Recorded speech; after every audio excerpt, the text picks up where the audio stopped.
Hello, good morning, everybody. Welcome to Sunrise. It is this Friday morning. I'm Chamberlain. What's up? Well, it's a cool morning here in the Federal Capital Territory. It's uncertain if the weather is going to change, as it's still a little hazy. You know, 1 minute it's cloudy, the next minute the sun is peeping through. But hey, Yeah. Sunrise Daily is here for you. Good morning. I'm Maokwe Ogun Yusuf. Well, how good the morning will be for some, maybe predicated on the, the kind of information and news making the rounds about the aviation sector. But yesterday, the stakeholders met with the minister. They were talking about this aviation price increase, what did they do within the next 7 days, and they kept on going back and forth. But I think while the meeting was going on, the minister said that they got word from the presidency about some sort of discount, and so that's why I think that explains the narrative you see in different media platforms, how this information was put out there. But let's hear what the minister said to pressmen, as you see there, about this meeting, because they had said in the next 7 days, if nothing is done, they will not be able to fly. And so all of this bothering on price increase and things like that. But here's what the minister said at the time. There were honest and frank discussions we had today. We looked at the margins, whether there are people who are, profiteering from the present situation, whether some marketers are unnecessarily inflating the price. The marketers also had their issues. They spoke frankly about the problems they are going through and the issues that they have. And the airlines, of course, also spoke about from their own point of view. In all of this, the regulator, at the end of the day, decided that we should have focal persons on both sides. The airlines cannot continue for the next 7 days without raising prices. So let's be clear to the public. And they will tell you that they have been stretched to limits. They have been stretched to limits. And so we are looking at the next 48 to 72 hours for the focal persons really on the side of the marketers, the focal persons on the side of the regulators too, and the focal persons on the side of the airlines and government, and focal persons on the side of government, to all meet and see whether we can get some very fair and appropriate, reasonable pricing for the product. The regulator will do its job in that regard. Though it's a free market, yes, it's a free market, but it is not a license to go haywire. Well, I was trying to tell you that the reason why they called that meeting was the airline operators had said to the ministry that they didn't have the capacity to continue financially, and that if something wasn't done, they simply might be out of business. I think Mr. Nyama was talking about, you didn't hear it there, that in other climes, yes, with what's going on about the shock in the sector, the oil market, and so usually you see about 70% increase in the cost of byproducts and services. But here, he says, you see between 250 and 270, suggesting some arbitrariness in the way some of those things are handled, and hence that meeting, even though you see reports that it ended in deadlock and still some uncertainty, that's why we're thinking, yeah, Nigerians might have woken up with fresh uncertainty in the aviation sector. One question, though, which is on everyone's mind, is if the federal government has approved a 30% discount, which is what the minister was talking about there, how does this trickle down to the ticket that everybody buys at the end of the day?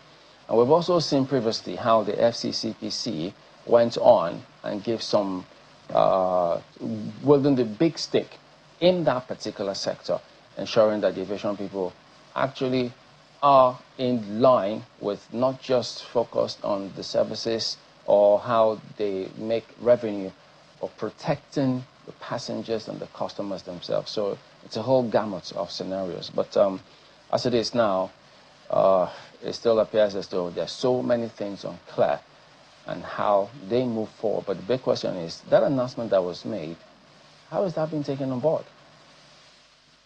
I think that we will only know when we ask the airline operators themselves if the 30% discount announced by the Minister of Aviation will be sufficient to cushion the current distress they're facing. Because for them to say that if nothing is done within the next 7 days, then airlines will not be able to fly. You know, states something very grievous going on, something very grave going on. So we do hope that they will be able to have even further discussions. I do know that when Mr. Allen Oyema spoke, I mean, apart from what he said about the 70%, because this meeting I think has been going on for about 2 days now, he had said that airline operators were asking for debt forgiveness. They were asking for a total debt cancellation for them to continue to operate. What I do know is that while we want the airlines to continue to be in business, they are in business for the sake of the people that they transport. So there'll be big questions as to, you know, how this is going to trickle down to affect the end user, the consumer, the customer. How is it going to, will we also feel it in our pockets? Because we do know now that when airlines, when the price of fuel went up in 2023, after the president announced the subsidy is gone, made that subsidy is gone statement, we saw the hike everywhere. I mean, for a number of people, air tickets became unreachable. It has now become a further preserve of a few people. And it risks continue being exclusive rather than being inclusive. And this is coming also at a time when the roads are no longer considered as safe as they normally would be. So alternatives are not very many. A lot of people would rather spend money buying air tickets than paying ransom to kidnappers. So there has to be a consideration that if this is now something that is viable, that a lot of more people are looking to the airlines. That is not to say that we should ignore the roads or that we shouldn't fix them or that we shouldn't pay attention to safety on our roads. But if this is where a lot of our people are now looking at, then we must find ways to make it as inclusive as possible. We must not exclude people who want to be, especially people who used to, hitherto could afford it. I mean, Chamberlain, we know where we're coming from. There was a time when we used to buy air tickets for as low as 15,000, 30,000. Now you want a one-way to Lagos. Once upon a time, and it seems so far away. Meanwhile, it was just about a few years ago.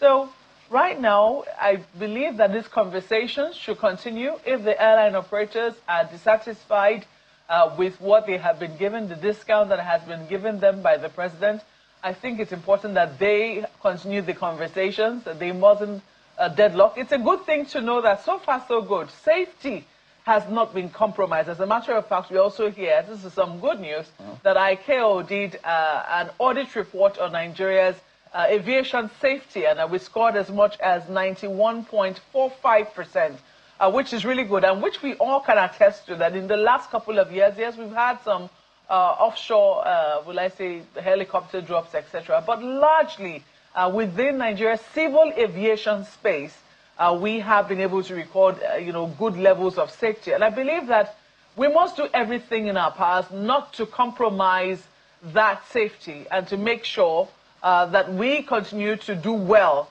by the airlines and those who are also using them for passage.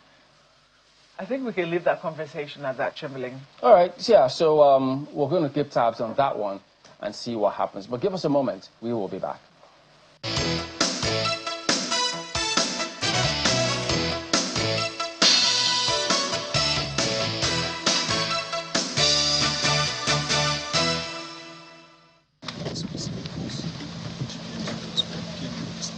The Mobile Police Force Training School, Ende Hills, in Nasarawa State, is hosting the Inspector General of Police, Mr. Olatunji Disu, who is visiting the facility for the first time since he assumed office as Inspector General of Police.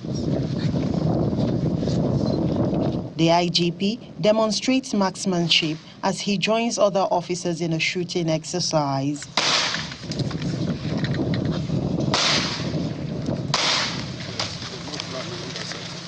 He then proceeds to inspect a simulation facility where cadets showcase advanced tactical drills from staircase target engagement techniques to rope climbing maneuvers designed for hostile terrain navigation. I don't know whether there are people running from training amongst you. Never run away from training. Train, train, train again and again so that you will bleed less in battle.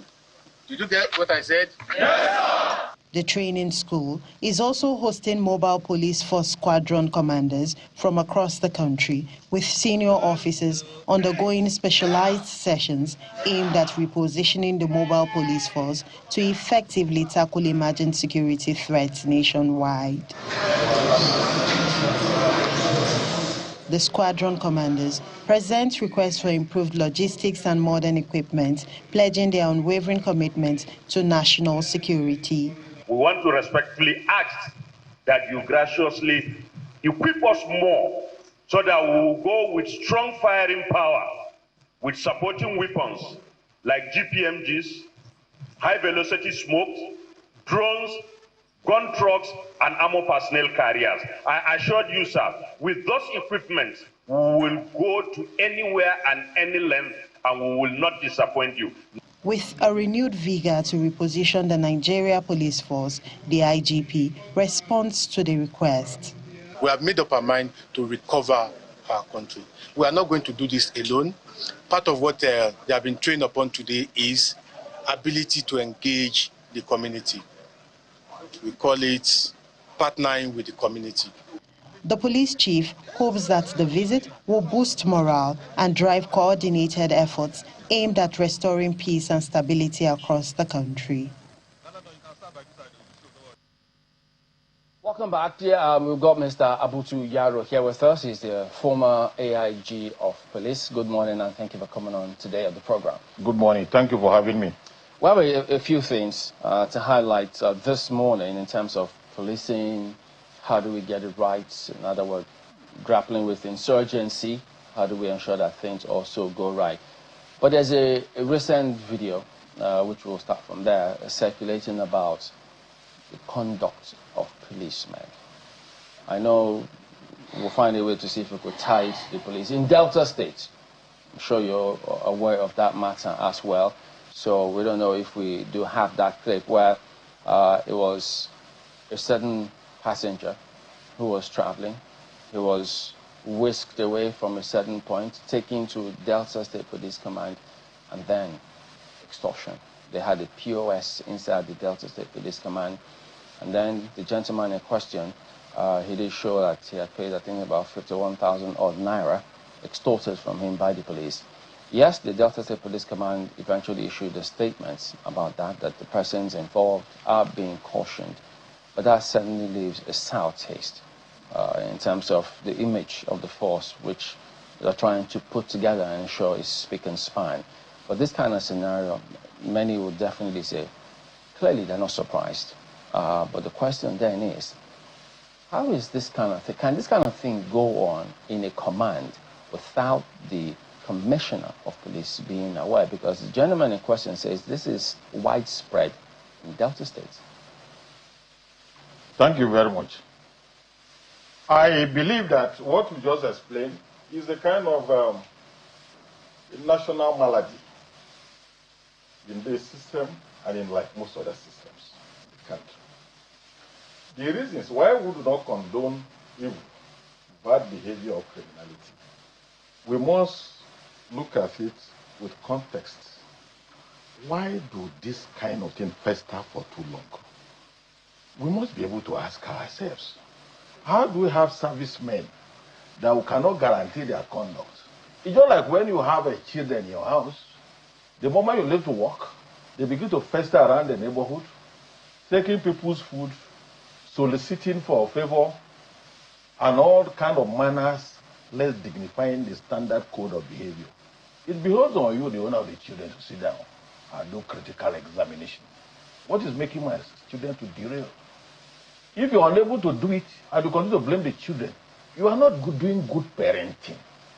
The kind of policing we are running in Nigeria is such that the position we have put them make them to be more liable to do more of what you have described in the days ahead. It's not only in Delta, it's a national malfeasance. Why is it so? As I'm speaking to you, their senior cousins and older colleagues, they are in front of the president's house, they're protesting for their money. Arising from some of these kind of gaps which we have created for our country, most of them in service, they look for a short gap to existence, and it's dangerous for us. We're not the only police in West Africa or in Africa. Why is it our own has become as this bad? We should ask ourselves too. Why do not subscribe to illegality or bad behavior? But when bad behavior festers, you should do a kind of psychological and pathological analysis of it. Just like people in medical system. When there's a prevalence of cancer, they try to do a pathological analysis of what are the causative elements that make this kind of illness to be prevalent in this part of the world. There are some kind of illness we used to have here that if you go to Europe or Asia, you don't see it. So you look at the existential dynamics. To my mind, we who are the owners of the police, that is, we who are government, we who are citizens of Nigeria, we need to examine ourselves. How have we programmed our police to perform, to deliver mandates without delving into criminal behavior or abnormal behavior?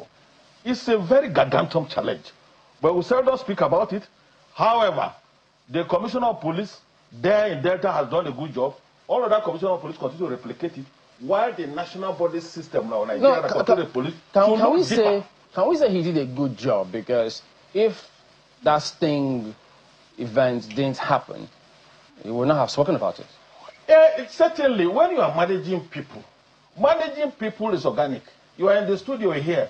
The managing director of channels is not here. There are some personal misconduct now you can exhibit without the managing director of channels actually raining on you immediately. But certainly must put dynamics and policy framework that will help him to minimize that kind of impromptu or uncensored conduct. So the point I'm saying is that in the Delta State Command, there are policemen there. The number of policemen in Delta State is not less than 10,000 police.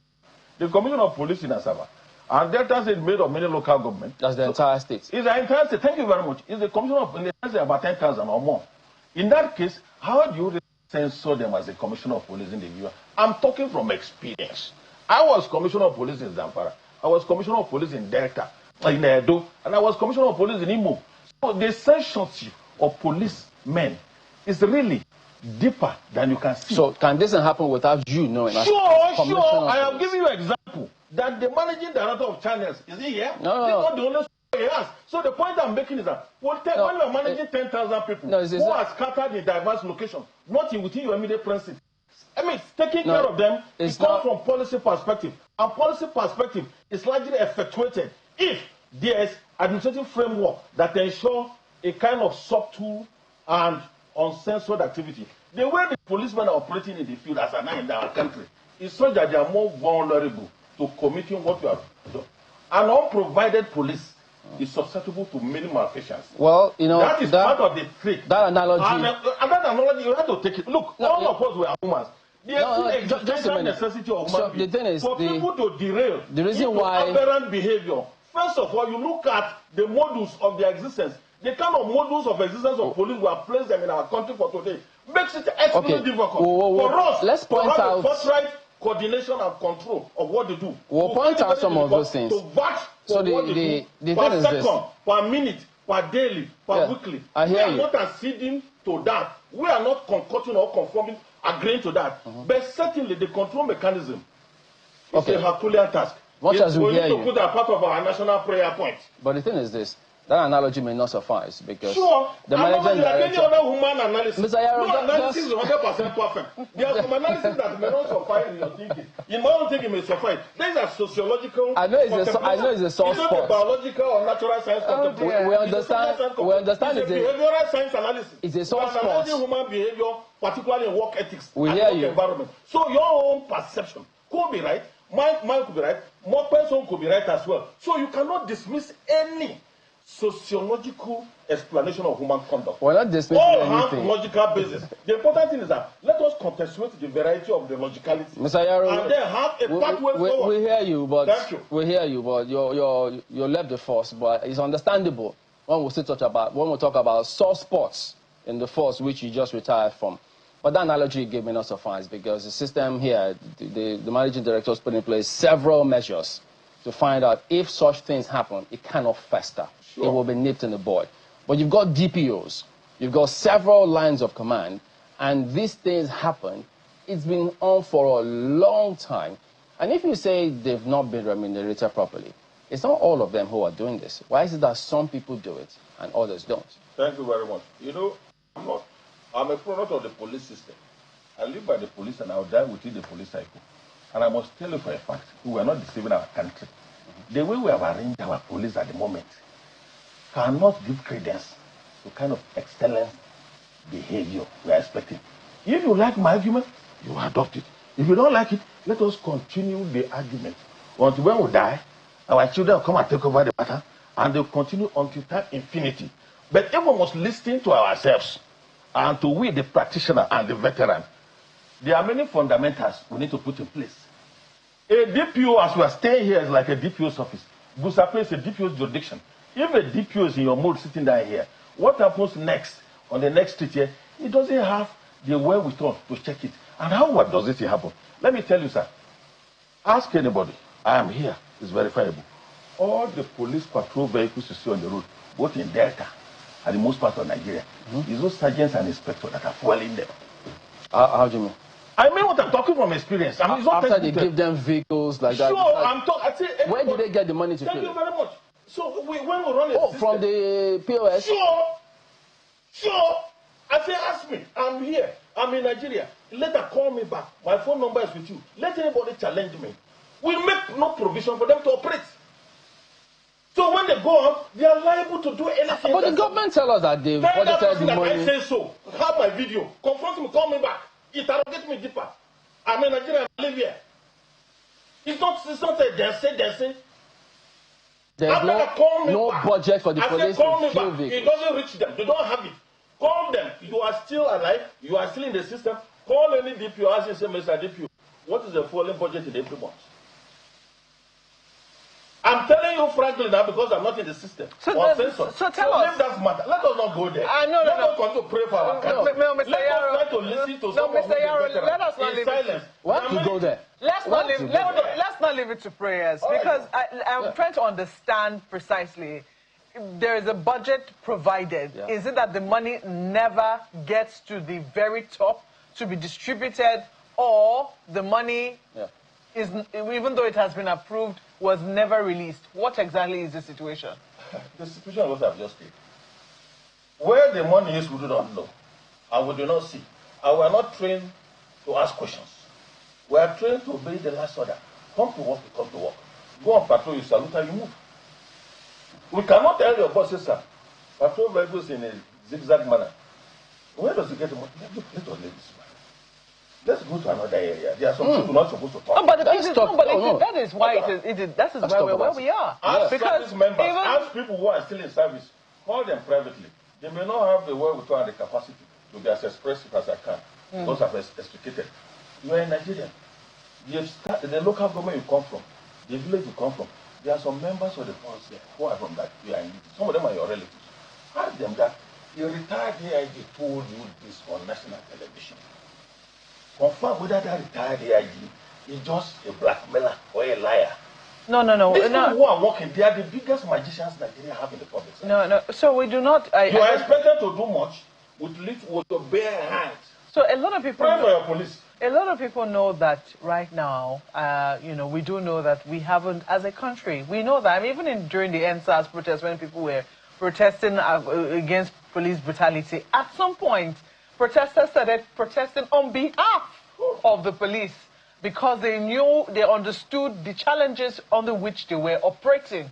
But as it may, I mean, this is where we currently are. There are so many things. We are facing a security challenge right now. Most times when you speak to the military as well, they will say we do our part as military officers. But when we have cleared out a part, we expect the police to be able to come in and hold. This will explain why the police is unable to come in and hold as expected by the military. So all of these failings, if we do not discuss them, feed into the current failures we're experiencing in our country, feeds into the current security challenges we're experiencing in our country. Do you agree? So I do. So, what I'm saying. So that's why we do not want to paper over this crowd. And we want to be able to state it very clearly, as boldly as possible.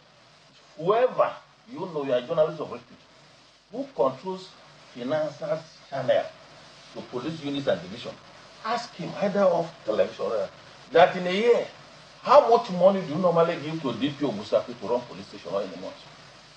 I'm going to call that person, whoever he is. Call me too. You can put me on phone, call me, I will come. And with proofs. With proofs. Now, what you said, that is the normal thing in insurgency fight. That is to say, military you clear, police you hold, then you build and do justice. That was why when Martin local government was clear of the military, 3 months or 3 weeks after they left, the insurgents researched. Because in Martin area of Bruno, after clearing, there was no police. And that was why I argued at a forum here before, that the mobile police were disbanded. Disbanded in the sense that we will not make them to work, to be proficient, to be organized, to be provided for in the ways and manner that our first Prime Minister of the Federal Republic of Nigeria, Sir Tafawa Balewa, brought to us from Malaysia, that we put them on since 2003, when the late Buhari took over. You will see all the mobile police equipment kept at the Kenya police. All the funding for police to work, you refuse it. At the end of the day, where is the police to take over the gap? To cover the gap of the territory covered by the military. Not that they don't want to do, but they don't have the wherewithal. The wherewithal means the training, the equipment, the finances. So from what you know now, because we've changed IGs, we've changed.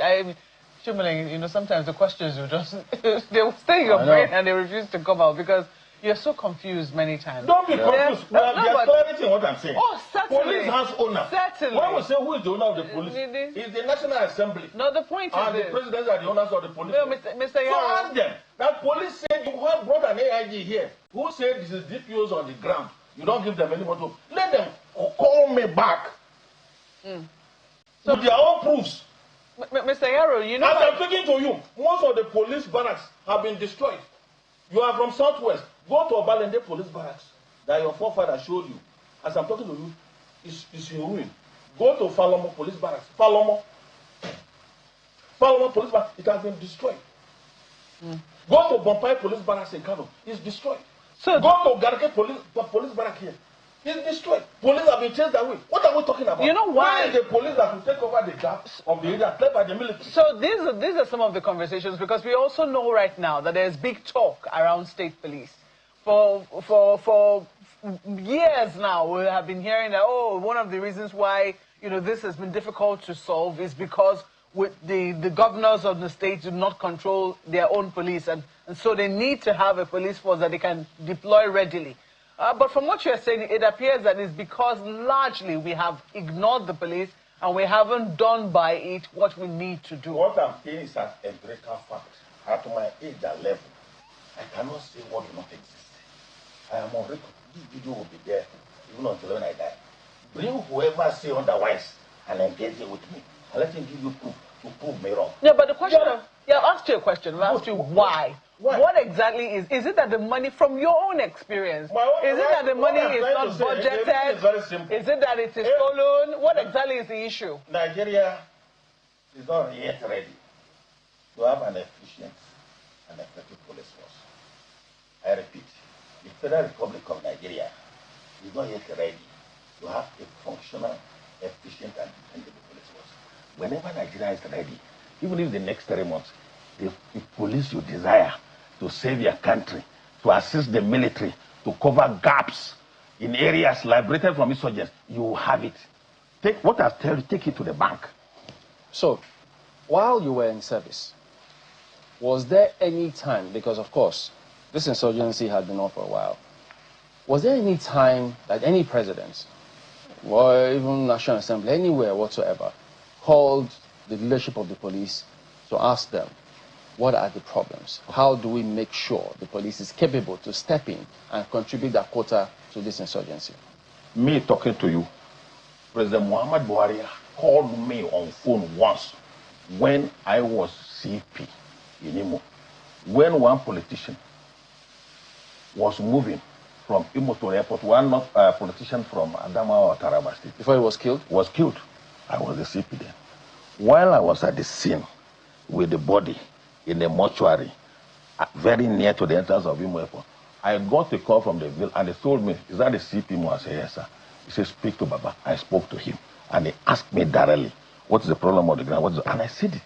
So what I'm trying to say is that if me, as a commissioner of police in the field, can occasionally get telephone call from the presidency over a major insecurity in the state, therefore the issue of presidential communication with police apparatus at different levels, it exists.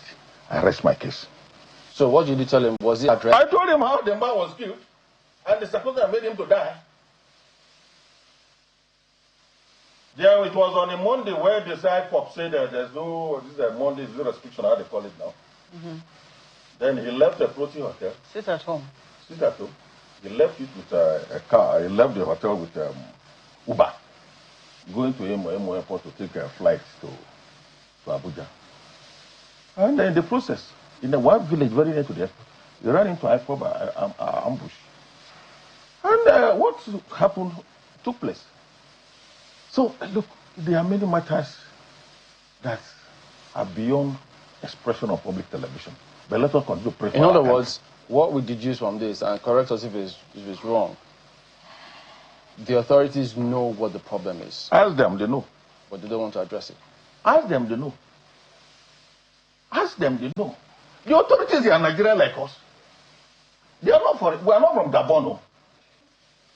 We are not from Zimbabwe. We are indigenous people who are from here. Let's be more specific. Do you think President Tinubu is aware of what the problem of the police is? I have never met President Tinubu before, so I wouldn't know what he knows and what is aware of, not aware. No, but from the system that the system, I've told you how the system operates, that they are supposed to know. So when you particularize it to a particular place, I wouldn't know. Yeah, so when you But on the general note, I know that they know. But on the specific note, I may not know. So when you hear solutions such as state police being proposed, what do you think of it? I've said it in this studio. It's a necessity of the time. And it's essential. But one thing most of us are misconstruing is this. When we state police or policing, policing does not necessarily be an expectation or having a body of men as big as we are in the Nigerian police. It doesn't necessarily be to a number of men having the kind of vehicle we have or the kind of arm. Once you have people, even if they are not wearing mufti, and they are doing policing duty, checking the excesses of people, that is policing. Policing does not mean that you carry big gadgets. You can still be maybe agbada like this and still be doing policing. It's censorship, surveillance over people and their activities, reporting and putting restraint, and those whose excesses is becoming intolerable. You apprehend them, and you can apprehend them by making contact with A and B and C to reinforce you. So certainly it's a necessity, because the layers of security connotes that we should have a concentric ring. We should have different rings of security cordon in our country. You should have a national police, a state police, a local, even campus police.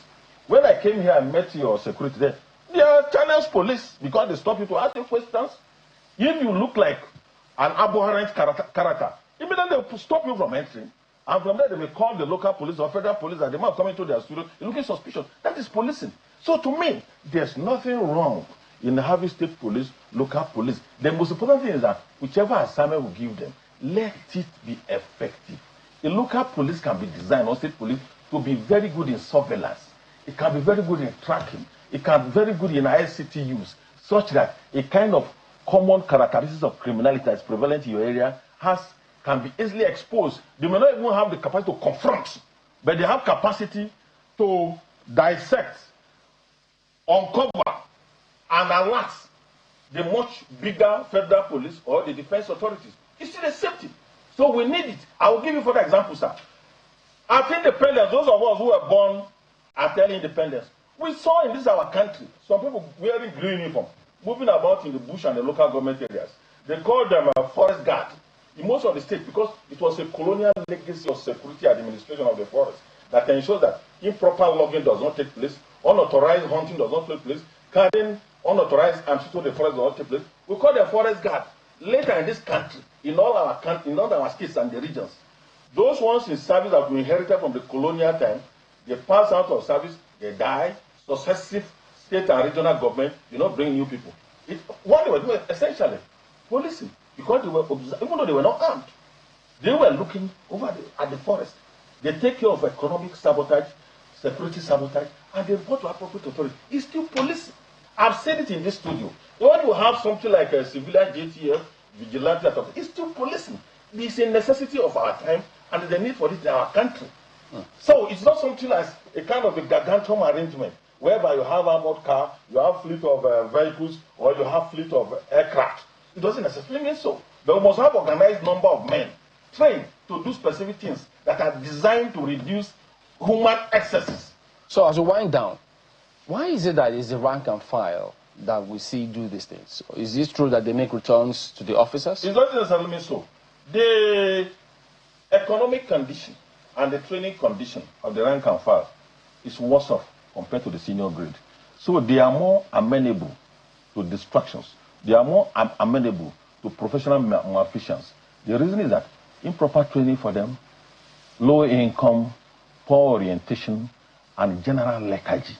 In fact, when you are having staff of an organization that you don't have adequate care, promotional programs, remunerative programs, they will know that there's a sense of delusion in them. They can be easily attracted to malfeasance. That's what is happening. And yet, they are 70% of the bulwark of the police service. So and these are the ones who have left more uncatered. These are the ones who have left more untrained. You rose through the ranks. So why is it that, or maybe you tell us if... I didn't rise through the rank. I started from cadet ASP after NYSC. Rising through the rank, as we call in the police, that if you are a recruit entrant, you rise through the rank. No, what I mean if you are an officer entrant, you didn't rise there. You are a cadet entrant, cadet ASP. Okay, I didn't start as a constable. You've been a CP. So I don't have sergeant and inspector's experience. But at least your CP experience gives you a bird's eye view of what was going on. Sure. So when these people donate the vehicles, whether they are governors, whoever, don't you tell them that you will tell them this vehicle you donated, what about the fuel? Thank you very much. One of my former governors is now one of the national ministers. As I'm talking, he's knowing me. I was CP Abutu. I'm still sitting down here. He's now a minister, and I now call his ministry. Now, when they donate vehicles, when they say, okay, Your Excellency, they will ask you now, your own guy, don't you have your budget? They will ask you. I've had this question many times. There are some questions that political leaders at subnational level will ask you. That yourself, all of us are adults. We have a fair, reasonable level of education. That when they ask you, you feel odd. And that question is not logical. They will ask you, Mr. Police CP, don't you have budget? I will not try it for you. So if you are the one, what will you do? You grumble quietly and salute the man even 3 times. And some governors don't even give you the vehicle. They will tell you, go and meet your AIG in Abuja. And we are not trained to demand. We are trained. Yes, we are not trained to demand. What about these POS that we are seeing everywhere? That's not what I'm saying. We are not trained to demand from authority that where are my requisites. But where did they get that training to demand from Nigeria? Let me tell you, there's something you have understood. You have misunderstood. Let me tell you, all the bad performing police officers on the road you see, they are Nigerians. They are not Gabonese. They are not Ghanaians. Therefore, all those negative traits of Nigerians is in them. At training and in using them in service, you need to put administrative valve, and fundamentals of service that can coach them off those Nigerian traits. If you fail to do it, what you get will embarrass you and embarrass the nation. Are you saying that what we just saw will likely continue? What I've told you, have you seen any change?